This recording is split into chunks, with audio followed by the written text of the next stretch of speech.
আসসালামু আলাইকুম friends, A to Z শিক্ষায় আপনাদেরকে স্বাগতম। আপনারা সবাই কেমন আছেন? আশা করি সবাই ভালো আছেন। বরাবরের মতো আপনাদের সাথে আছি আমি সাইফুল ইসলাম। চলে এসেছি নতুন একটি ভিডিও নিয়ে। আজকে আমরা জানবো আপনি রাজাপুর থেকে সদর রসুলপুর যেতে কোন কোন ট্রেন রয়েছে, সেই ট্রেনগুলা ছাড়ার নতুন সময়সূচি, বন্ধের দিন এবং গিয়ে পৌঁছতে কতক্ষণ সময় লাগবে বিস্তারিত। তো আমি যদি আপনাদেরকে ট্রেনের সময়সূচিগুলো বলে দেই, আপনি রাজাপুর থেকে সদর রসুলপুর যেতে প্রথমে যে ট্রেনটি রয়েছে সেটি হচ্ছে কর্ণফুলী। কর্ণফুলী ট্রেনটি রাজাপুর থেকে ছাড়বে দুপুর 2টা 5 মিনিটে এবং এটি সদর রসুলপুর গিয়ে পৌঁছবে দুপুর 2টা 15 মিনিটে। এই ট্রেনটির কোনো অফ ডে নেই। এরপর রয়েছে ময়মনসিংহ মেল ট্রেনটি রাজাপুর থেকে ছাড়বে দুপুর 3টা 31 মিনিটে এবং এটি সদর রসুলপুর গিয়ে পৌঁছবে দুপুর 3টা 43 মিনিটে। এই ট্রেনটির কোনো অফ ডে নেই।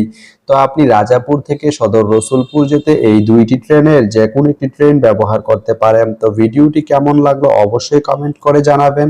আর ভিডিওটি যদি ভালো লেগে থাকে বা আপনার কোনো উপকারে এসে থাকে তাহলে ভিডিওতে একটা লাইক করে দিবেন, কারণ আপনার একটা লাইক আমাকে অনেক ইন্সপায়ার করে নতুন নতুন আরো ভিডিও বানাতে। তো ধন্যবাদ সবাইকে ভিডিওটি এতক্ষণ ধৈর্য ধরে দেখার জন্য। ভালো থাকবেন, সুস্থ থাকবেন, এটুজেড শিক্ষার সঙ্গেই থাকবেন।